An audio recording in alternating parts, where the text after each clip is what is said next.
Assalamu alaikum, chers frères et sœurs. Le Coran est le texte sacré de l'islam, révélé au prophète Mohammed, paix soit sur lui, il y a plus de 1400 ans. Considéré comme la parole directe de Dieu, il guide la foi, la morale et la vie quotidienne des musulmans. Cependant, au-delà de ses enseignements apparents, le Coran renferme des secrets fascinants qui échappent souvent à notre attention. Dans cette vidéo, nous explorerons 7 choses cachées dans le Coran que tu ne savais probablement pas. Ces révélations surprenantes et profondes vont non seulement enrichir ta compréhension, mais aussi renforcer ton lien avec ce texte sacré. Avant de commencer cette vidéo, je vous invite à vous abonner à notre chaîne et d'activer la cloche de notification pour rester informé de nos prochaines publications sur la foi islamique. Merci et bonne vidéo. Prépare-toi à découvrir des aspects méconnus qui pourraient changer ta perception du Coran à jamais. Contexte historique et culturel. Le Coran, texte central de l'islam, a été révélé au prophète Mohammed, paix soit sur lui, par l'ange Gabriel, sur une période de 23 ans, à partir de l'an 610 de notre ère. Ces révélations ont eu lieu principalement dans les villes de la Mecque et de Médine, et elles couvrent divers aspects de la foi et de la pratique musulmane. À la mort du prophète en 632, ces paroles avaient été mémorisées par ses compagnons et consignées par écrit sur divers supports. C'est sous le califat d'Abou Bakr, le premier calife, que les différentes parties du Coran ont été compilées en un seul volume. Cette version a été standardisée sous le troisième calife, Uthman ibn Affan, afin d'unifier les pratiques de lecture et éviter les divergences. Le Coran occupe une place centrale dans la culture musulmane. C'est non seulement un guide spirituel et moral, mais aussi une source de législation, d'éthique et de culture. Les musulmans du monde entier l'utilisent dans leurs prières quotidiennes et il influence profondément leur mode de vie, leur législation et leur art. La récitation du Coran est un acte de dévotion et de méditation, et chaque verset est considéré comme un point de connexion avec Dieu. Les interprétations du Coran varient selon les écoles de pensée et les traditions. Les exégètes ont développé des commentaires, tafsir, pour expliquer et contextualiser les versets. Ces interprétations tiennent compte des contextes historiques, linguistiques et culturels. De plus, des traductions du Coran en plusieurs langues permettent à des non-arabophones de comprendre ces enseignements, bien que chaque traduction puisse refléter les nuances et les interprétations de son traducteur. Cette diversité dans l'interprétation et la traduction enrichit le discours religieux et culturel autour du Coran, tout en soulignant sa complexité et sa profondeur. Première chose cachée, les miracles scientifiques. Le Coran est souvent perçu comme un guide spirituel et moral, mais certains chercheurs et musulmans croient également qu'il contient des références à des phénomènes scientifiques qui n'étaient pas connus à l'époque de sa révélation. Un exemple fréquemment cité est le développement embryonnaire, un sujet traité dans plusieurs versets du Coran. Dans le verset 23, 13, 14, il est dit « Puis nous avons placé la goutte de sperme dans un lieu de repos ferme, et nous avons fait de la goutte un embryon, et du embryon nous avons fait un os, et nous avons revêtu les os de chair. Ensuite, nous l'avons formé en une autre création.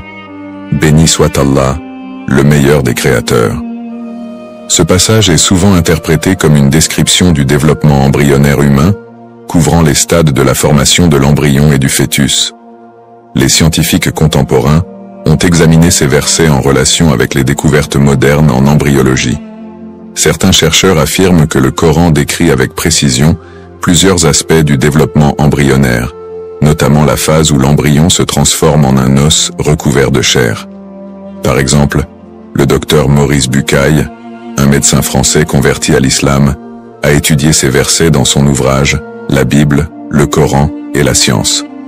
Il a conclu que les descriptions coraniques correspondent étonnamment bien aux connaissances scientifiques modernes sur l'embryologie, suggérant que ces révélations pourraient provenir d'une source divine.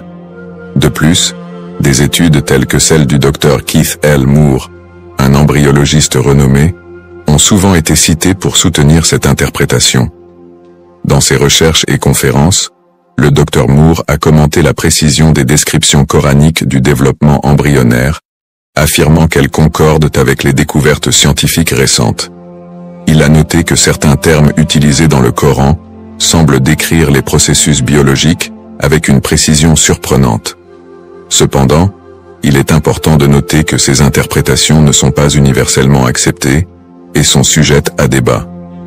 Certains critiques soutiennent que les descriptions coraniques sont assez générales et peuvent être interprétées de diverses manières, ce qui permet aux croyants de trouver des correspondances avec les connaissances scientifiques contemporaines.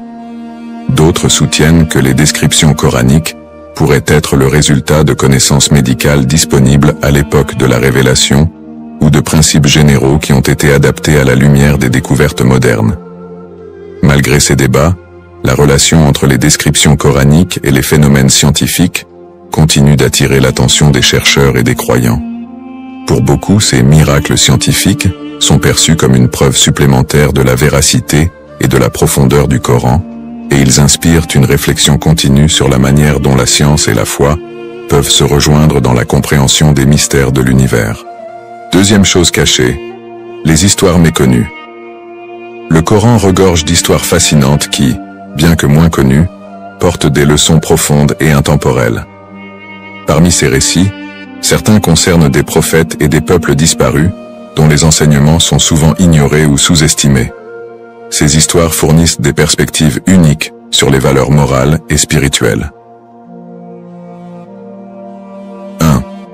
L'histoire du prophète Chouaïb. Le prophète Chouaïb, Jéthro dans la tradition biblique, est mentionné dans le Coran comme un prédicateur envoyé à la communauté des Madianites. Son histoire est relatée dans les versets 7,85 à 11,84. Chouaïb a appelé son peuple à abandonner la fraude commerciale et l'injustice, leur reprochant de fausser les balances et les mesures. Son message a été centré sur l'équité économique et la justice sociale. Les Madianites, ignorant des avertissements et persistant dans leurs mauvaises actions, ont été punis par une catastrophe naturelle. Cette histoire illustre des valeurs universelles telles que l'intégrité commerciale et la justice. Elle souligne aussi la récurrence du thème de la résistance aux prophètes et aux messages divins, une constante dans les récits coraniques. Comparée à d'autres traditions, cette histoire résonne avec les récits bibliques où Jéthro est décrit comme un conseiller sage, mais le Coran ajoute une dimension plus marquée sur l'éthique et la justice économique. 2. L'histoire de Luqman. Luqman est un personnage sage mentionné dans le verset 31, 12, 19. Bien qu'il ne soit pas présenté comme un prophète dans le Coran, Luqman est reconnu pour sa sagesse et ses conseils précieux à son fils. Ses enseignements portent sur l'importance de la reconnaissance de Dieu, l'honnêteté, le respect des parents et la modestie. Il met également en garde contre l'orgueil et l'arrogance. L'histoire de Luqman présente des leçons universelles sur la sagesse et la moralité, soulignant que la sagesse ne provient pas seulement de la prophétie, mais aussi de l'expérience et de la réflexion personnelle.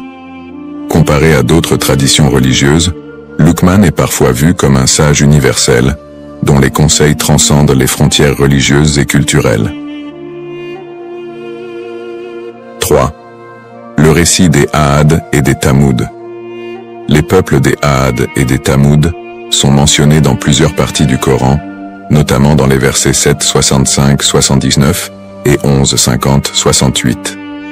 Ces peuples ont été détruits pour leur refus d'écouter les avertissements de leurs prophètes, Hud et Salih, respectivement. Les Aad étaient connus pour leur grande taille et leur puissance, tandis que les Tamoud avaient des compétences architecturales impressionnantes, comme en témoignent leurs habitations taillées dans la roche. Ces histoires mettent en avant les thèmes de la fierté et du refus de l'humilité envers Dieu, et elles soulignent les conséquences de l'incrédulité et de la corruption morale. Elles rappellent aux croyants que les bénédictions matérielles ne doivent pas mener à l'arrogance et au déni de la vérité divine. Comparaison avec d'autres traditions religieuses. Ces récits trouvent des parallèles dans les traditions bibliques et judaïques. Par exemple, l'histoire des peuples déchus et des prophètes envoyés pour avertir ces peuples rappelle les récits des prophètes dans la Bible hébraïque, tels que Jérémie et Ézéchiel, qui appelaient leurs contemporains à la repentance. L'histoire de Luqman a également des échos dans les proverbes et la sagesse juifs et chrétiens, reflétant des valeurs morales communes. En somme, ces récits méconnus du Coran offrent une richesse de leçons et de réflexions spirituelles. Ils montrent que le Coran en tant que texte sacré est non seulement un guide spirituel mais aussi une source d'enseignements éthiques qui transcendent les âges et les cultures. Troisième chose cachée, les versets abrogés. Le concept d'abrogation dans le Coran, connu en arabe sous le terme « naskh », est un sujet complexe qui a suscité de nombreux débats parmi les érudits islamiques. L'abrogation se réfère à l'idée que certains versets du Coran ont été remplacés ou modifiés par des versets ultérieurs. Ce principe est fondé sur l'idée que certaines révélations initiales ont été révisées pour s'adapter aux circonstances changeantes et aux besoins des croyants à différents moments de l'histoire. Le concept d'abrogation. L'abrogation est fondée sur plusieurs versets du Coran, dont le plus cité est le verset 2, 106. Nous n'abrogeons un verset, ou nous l'oublions que pour en apporter un meilleur ou un semblable. Ne sais-tu pas que Dieu est omnipotent? Ce verset indique que Dieu, dans sa sagesse infinie, peut révéler de nouveaux enseignements qui remplacent ou modifient des instructions précédentes. Les versets abrogés sont souvent interprétés comme étant adaptés au contexte spécifique dans lequel ils ont été révélés, tandis que les versets abrogeant les précédents sont vus comme des instructions plus appropriées pour les temps ultérieurs. Exemple de versets abrogés. 1. Le verset sur l'alcool. Un exemple souvent cité est le processus d'abrogation des versets concernant l'alcool. Au début de la révélation, le Coran donne des conseils progressifs concernant l'alcool, avec des recommandations initiales pour éviter la prière en état d'ivresse. 4.43. Plus tard, le verset 5.90 établit une interdiction plus stricte, affirmant « Ô vous qui avez cru, le vin, le jeu de hasard, les pierres dressées, les statues et les flèches divinatoires ne sont qu'une impureté, œuvre du diable. Écartez-vous-en, afin que vous réussissiez. » Ce verset remplace les instructions antérieures et impose une interdiction claire et absolue de la consommation d'alcool. 2. Le verset de la guerre. Un autre exemple est le verset de la guerre.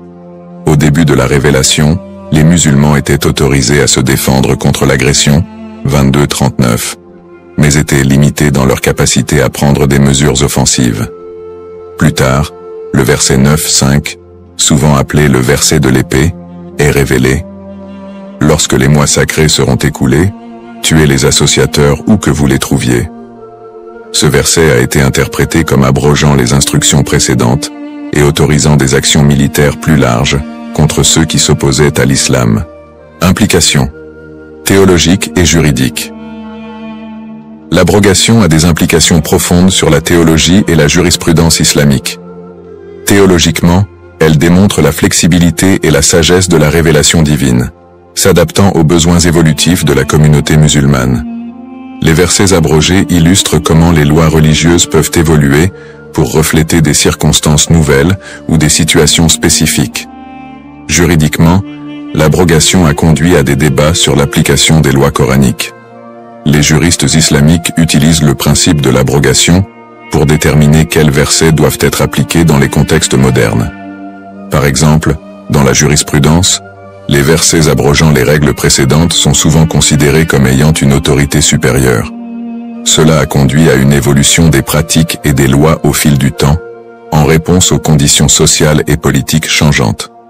Il est important de noter que le concept d'abrogation est soumis à diverses interprétations et que tous les érudits ne s'accordent pas sur la portée et la nature des versets abrogés. Certains savants affirment que l'abrogation est un principe limité, s'appliquant principalement aux questions juridiques et non aux aspects spirituels ou éthiques du Coran. D'autres soutiennent que l'abrogation est un mécanisme essentiel pour comprendre la progression des lois islamiques. En résumé, l'abrogation dans le Coran est un aspect complexe qui illustre la flexibilité et l'adaptabilité des enseignements islamiques. Elle reflète la capacité de la révélation divine à répondre aux besoins évolutifs de la communauté musulmane, tout en maintenant une continuité avec les principes fondamentaux de l'islam. Quatrième chose cachée, la structure littéraire. Le Coran est non seulement un texte sacré, mais aussi une œuvre littéraire d'une beauté exceptionnelle. Sa structure littéraire complexe joue un rôle crucial dans la transmission et l'impact de ses messages spirituels et moraux. Les éléments de rime, de rythme et de style dans le Coran ne sont pas seulement esthétiques. Ils renforcent également la profondeur et l'efficacité du message divin. La beauté littéraire du Coran. Le Coran est caractérisé par une utilisation raffinée des rimes et des rythmes. L'une des caractéristiques les plus marquantes est l'assonance et la consonance qui traversent les versets.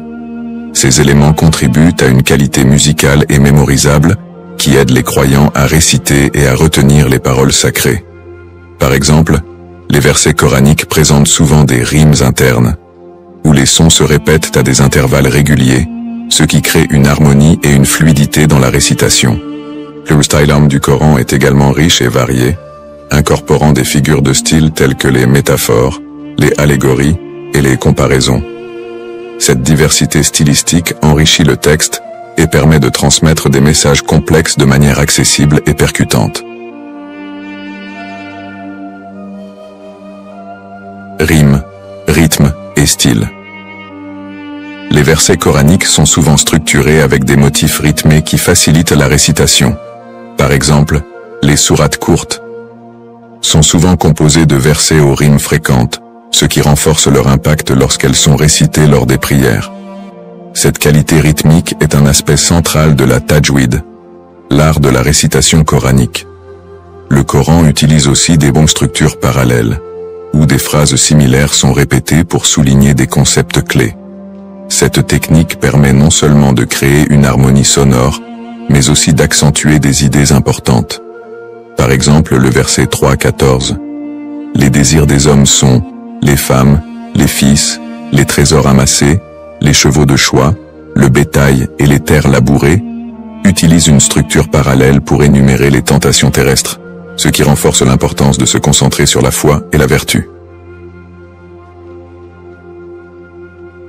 Exemple de verset poétique. 1. Le verset du trône, Ayat al-Kursi, 2255. Allah, il n'y a pas de divinité si ce n'est lui, le vivant, le substantiel. Ni somnolence ni sommeil ne le saisissent. À lui appartient tout ce qui est dans les cieux et sur la terre. Ce verset est particulièrement poétique par sa répétition et ses parallèles, décrivant la grandeur et la majesté de Dieu avec une profondeur rythmique et harmonieuse. Il est souvent récité pour ses qualités spirituelles et protectrices. 2. Les versets sur la création, 95, 1, 2. Je jure par le figuier et l'olivier, par le mont Sinaï, par cette ville sécurisée, que nous avons certes créé l'homme dans la meilleure des formes. Ces versets utilisent des images évocatrices, aidées à comparaison, pour exprimer la création divine et la valeur de l'humanité. Les références aux éléments naturels et aux lieux sacrés ajoutent une dimension de beauté et de solennité au message divin. 3. Le verset de la lumière, 24, 35. Allah est la lumière des cieux et de la terre. Sa lumière est semblable à une niche où se trouve une lampe. La lampe est dans un cristal, le cristal est comme une étoile brillante. Ce verset est un exemple de description métaphorique et de comparaison poétique, illustrant la lumière divine avec une richesse visuelle et symbolique. La structure du verset accentue la splendeur et la pureté de la lumière divine. Impact de la structure littéraire. La structure littéraire du Coran n'est pas seulement esthétique, elle joue un rôle fondamental dans la transmission et l'absorption du message divin. La musicalité et le rythme facilitent la mémorisation, tandis que les figures de style enrichissent la compréhension des concepts spirituels. Les versets poétiques captivent l'auditeur et le lecteur, rendant les enseignements coraniques plus accessibles et mémorables. En somme, la beauté littéraire du Coran renforce l'impact de ses messages, en alliant profondeur spirituelle et élégance stylistique. la maîtrise des rimes, des rythmes et des styles contribue à la richesse et à la puissance du texte sacré, en faisant une œuvre d'art aussi impressionnante sur le plan littéraire que spirituel. Cinquième chose cachée, les dimensions mystiques.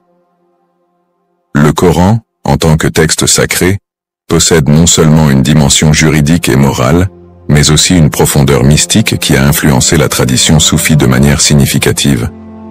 Le soufisme, ou mysticisme islamique, explore les aspects internes et spirituels du Coran, cherchant à comprendre la relation intime entre l'homme et Dieu, au-delà des interprétations littérales.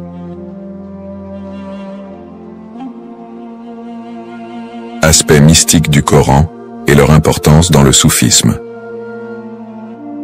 Le soufisme est une dimension spirituelle de l'islam qui se concentre sur la purification du cœur et l'expérience directe de la présence divine. Les soufis croient que le Coran contient des significations profondes et cachées qui ne peuvent être perçues qu'à travers une contemplation spirituelle et une quête intérieure. Ils considèrent le texte coranique comme une source de lumière divine et de guidance intérieure, révélant des vérités qui transcendent les aspects juridiques et éthiques apparents. Les versets coraniques sont souvent vus par les soufis comme des portes d'entrée vers des états de conscience plus élevés et une connexion plus profonde avec Dieu. La pratique soufie implique souvent la méditation, dhikr, et la répétition des noms de Dieu afin de pénétrer les mystères du texte sacré et d'atteindre une compréhension transcendantale. Interprétation ésotérique de certains versets. 1. Le verset de la lumière, 24 et 35. Ce verset est particulièrement significatif dans la tradition soufie. Il est souvent interprété de manière ésotérique pour symboliser la lumière divine qui illumine les cœurs des croyants purs. Pour les soufis, la lumière décrite dans ce verset représente la présence divine illuminant l'âme, et la métaphore de la lampe dans le cristal est vue comme une allusion à la pureté et à la clarté de la révélation spirituelle. 2. Le verset de l'unité divine, 112, 1-4, dit « Il est Allah, unique, Allah, l'absolu. Il n'a jamais engendré, n'a pas été engendré, et nul n'est égal à lui. » Les soufis interprètent ce verset comme une déclaration de l'unicité divine, Tawhid, qui transcende les limitations humaines. Ils voient dans ces mots une invitation à transcender les concepts dualistes et à atteindre une réalisation de l'unité spirituelle avec Dieu. Cette compréhension mystique de l'unicité divine est centrale dans les enseignements soufis, qui prônent la dissolution de l'ego et l'unification avec le divin. 3. Le verset de la rencontre divine, 2186. Lorsque mon serviteur me demande à mon sujet, je suis tout proche, je réponds à l'appel de celui qui m'invoque quand il m'invoque. Ce verset est souvent interprété par les soufis comme une indication de la proximité divine et de l'accès direct à la présence de Dieu à travers l'invocation et la prière. Pour eux, cela signifie que Dieu est toujours présent et accessible dans chaque moment de la vie, et que l'intimité avec lui peut être vécue à travers la dévotion sincère. Figure mystique influente. 1. Rumi. Jalal al-Din Rumi. Rumi est l'une des figures les plus emblématiques du soufisme. Ses poèmes et écrits, notamment dans le Diwan et Shams Tabrizi et le Matnawi, explorent les thèmes de l'amour divin, de la quête spirituelle et de l'unité avec Dieu. Rumi utilise souvent des métaphores poétiques pour exprimer les expériences mystiques et les révélations spirituelles qu'il trouve dans les enseignements coraniques. 2. Ibn Arabi. Ibn Arabi, un autre grand mystique, a élaboré une théorie de l'unité de l'existence, Wahdat al-Wujud, où il affirme que toute la création est une manifestation de la réalité divine. Ses commentaires sur le Coran mettent en lumière des dimensions ésotériques et symboliques des versets, en mettant l'accent sur la réalisation de la présence divine dans tout ce qui existe. 3. Al-Ghazali. Al-Ghazali, bien que surtout connu pour ses contributions à la théologie et la philosophie islamique, a également exploré les dimensions mystiques du Coran dans ses œuvres, telles que Ihya Ulum al-Din, la revivification des sciences de la religion. Il a souligné l'importance de l'expérience spirituelle et de la purification de l'âme pour atteindre une compréhension plus profonde des enseignements coraniques. En conclusion, les dimensions mystiques du Coran révèlent une richesse de signification profonde qui transcende les interprétations littérales. Le soufisme, avec ses pratiques et ses enseignements, explore ces aspects cachés pour permettre une connexion plus intime et transcendante avec le divin.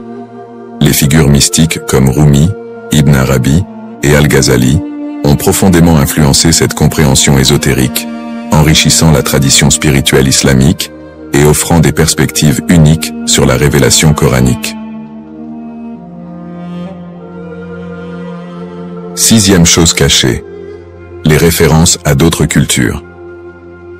Le Coran, bien qu'étant un texte révélé dans le contexte spécifique de l'Arabie pré-islamique, contient des références et des éléments qui montrent des interactions avec d'autres cultures anciennes. Ces références ne sont pas simplement des emprunts, mais souvent des éléments intégrés pour offrir des perspectives nouvelles et des enseignements universels. Interaction avec d'autres cultures anciennes. 1. Référence à l'Égypte ancienne. Le Coran évoque souvent l'Égypte ancienne, notamment à travers l'histoire du Pharaon et de Moïse. L'histoire du Pharaon, qui persécute les croyants et se rebelle contre Dieu, est une figure récurrente dans le Coran. Le verset 28-38 décrit la rivalité entre Moïse et le Pharaon. Et le Pharaon dit, « Ô notable, je ne connais pas d'autre divinité pour vous que moi-même. Ô Aman, fais-moi construire un bûcher pour me permettre de parvenir au moyen de parvenir aux cieux. » Cette référence à l'Égypte et au Pharaon sert non seulement à narrer une histoire, mais aussi à mettre en garde contre l'arrogance et l'oppression. L'inclusion de figures et d'événements égyptiens permet de situer les enseignements coraniques dans un cadre plus large, offrant ainsi des leçons sur le pouvoir, la justice et la soumission à Dieu. 2. Influence grecque et byzantine. Bien que le Coran ne mentionne pas directement les Grecs ou les Byzantins de manière extensive, il reflète des connaissances de l'époque, qui incluent des influences grecques et byzantines. Par exemple, le verset 18-83-101 relate l'histoire de Dhul-Qarnayn, souvent identifié par des érudits comme un personnage ayant des traits similaires à ceux d'Alexandre le Grand. Cette histoire intègre des éléments de la mythologie et des récits historiques grecs, tout en offrant un enseignement moral sur la justice et la conquête. 3. Référence à la Mésopotamie. Le Coran contient également des allusions à des récits mésopotamiens, comme l'histoire de Noé, Nu et du déluge. Ces récits sont communs dans la littérature mésopotamienne, mais le Coran leur donne une dimension théologique et spirituelle.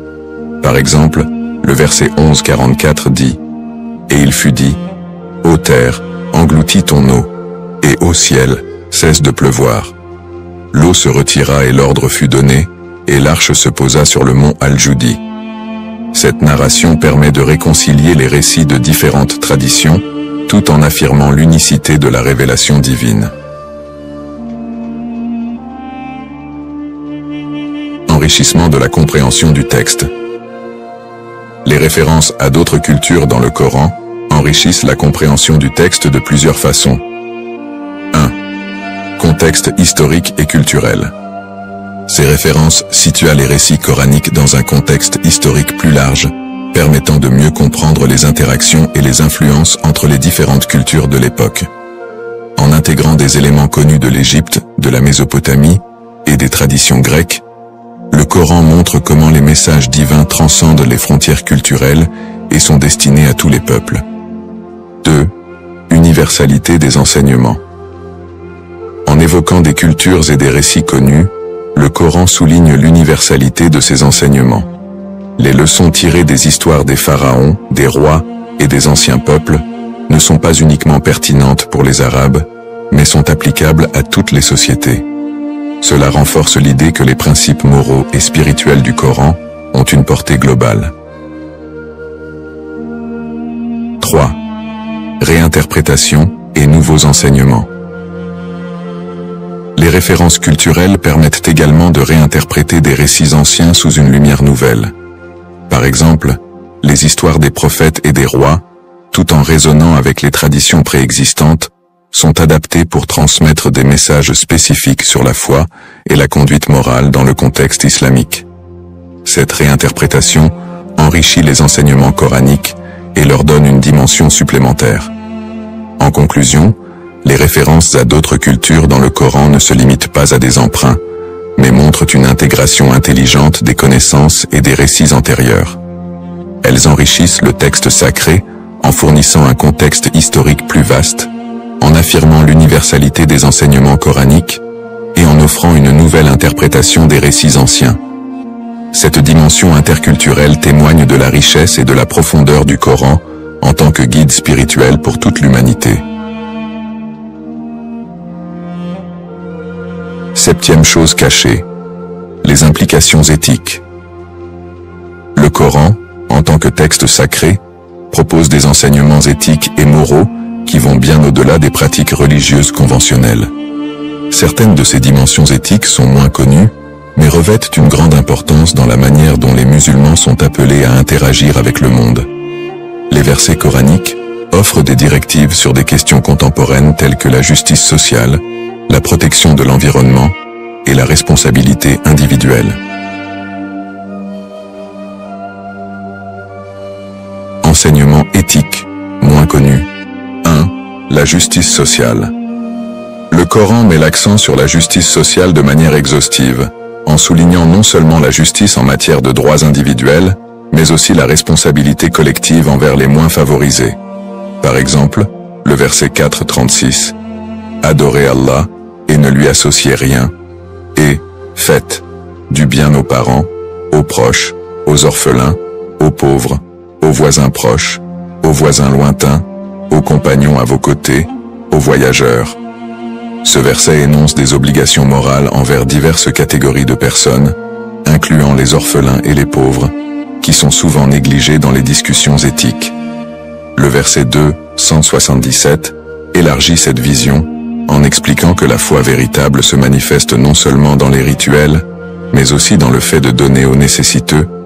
Ce n'est pas la vertu que vous tourniez vos visages vers l'Orient ou l'Occident, mais la vertu est dans celui qui croit en Allah au jour dernier, aux anges, aux livres et aux prophètes, et donne de son bien, malgré son amour pour cela, aux proches, aux orphelins, aux nécessiteux.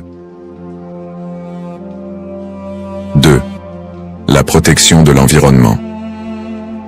Le Coran aborde également la question de la préservation de l'environnement et de la responsabilité humaine à cet égard. Le verset 2, 164, met en avant la création de la nature comme un signe de la grandeur de Dieu. En vérité, dans la création des cieux et de la terre, et dans la différence de la nuit et du jour, il y a des signes pour les doués d'intelligence. Cette vision souligne la sacralité de la création et l'obligation de la respecter et de la préserver. Le verset 7:31 exhorte à ne pas gaspiller les ressources. Ô enfants d'Adam, prenez vos parures à chaque mosquée, et mangez et buvez, mais ne gaspillez pas, car il n'aime pas les gaspilleurs. Ce verset encourage une utilisation responsable des ressources naturelles et déconseille le gaspillage, reflétant une conscience écologique qui est pertinente dans le contexte des défis environnementaux contemporains. Relier les enseignements aux problèmes contemporains. 1. Justice sociale et inégalité. Les enseignements coraniques sur la justice sociale sont particulièrement pertinents dans le contexte des inégalités économiques et sociales actuelles. Le principe d'assistance aux pauvres et aux opprimés est un appel à l'action sociale et à l'engagement communautaire pour lutter contre les injustices. Les organisations de bienfaisance et les mouvements sociaux peuvent s'inspirer de ces principes pour promouvoir des politiques de redistribution équitable et pour soutenir des programmes de développement durable. 2. Protection de l'environnement et changement climatique. Les exhortations coraniques à la préservation de l'environnement sont directement liées aux préoccupations contemporaines concernant le changement climatique et la dégradation écologique. Les principes de non-gaspillage et de respect de la création fournissent un cadre éthique pour adopter des pratiques durables, telles que la réduction des déchets, la conservation de l'eau et la promotion des énergies renouvelables. Les enseignements coraniques peuvent inspirer des initiatives visant à protéger l'environnement et à encourager une gestion plus responsable des ressources naturelles. 3. Responsabilité personnelle et collective. Les principes coraniques mettent en lumière l'importance de la responsabilité individuelle et collective dans la construction d'une société juste et équitable. Ils encouragent les individus à adopter des comportements éthiques dans leur vie quotidienne et à s'engager dans des actions collectives pour le bien commun. Cette approche est essentielle pour aborder des problèmes contemporains tels que les crises humanitaires, les conflits sociaux et les défis globaux, en incitant les croyants à jouer un rôle actif dans la promotion de la justice et du bien-être collectif. En conclusion, les implications éthiques du Coran sont vastes et s'étendent bien au-delà des aspects purement religieux. Les enseignements coraniques sur la justice sociale, la protection de l'environnement et la responsabilité personnelle offrent des principes directeurs qui sont profondément pertinents pour les problèmes contemporains. En intégrant ces principes dans les actions quotidiennes et les politiques publiques, il est possible d'apporter des contributions significatives à la création d'une société plus juste et durable. Dans cette vidéo, nous avons exploré 7 aspects fascinants du Coran, révélant des dimensions souvent moins connues de ce texte sacré. Nous avons découvert les miracles scientifiques et les histoires méconnues, examiné les versets abrogés et la beauté littéraire du Coran, ainsi que ses dimensions mystiques et ses références culturelles. Nous avons également abordé les implications éthiques, notamment en matière de justice sociale et de protection de l'environnement. Nous vous encourageons à plonger plus profondément dans le Coran pour découvrir par vous-même ses richesses et ses enseignements. Partagez vos propres découvertes et engageons ensemble une discussion enrichissante sur ces aspects fascinants. Merci de votre attention et à bientôt pour de nouvelles explorations. Si vous avez trouvé cette vidéo intéressante, n'oubliez pas de vous abonner, d'aimer et de partager avec vos amis. Vos commentaires sont précieux. Dites-nous ce que vous avez pensé de ces aspects cachés du Coran et partagez vos propres découvertes. Dites-nous également quels autres sujets liés au Coran vous aimeriez que nous explorions dans nos prochaines vidéos. Restez connectés pour plus de contenu fascinant et enrichissant.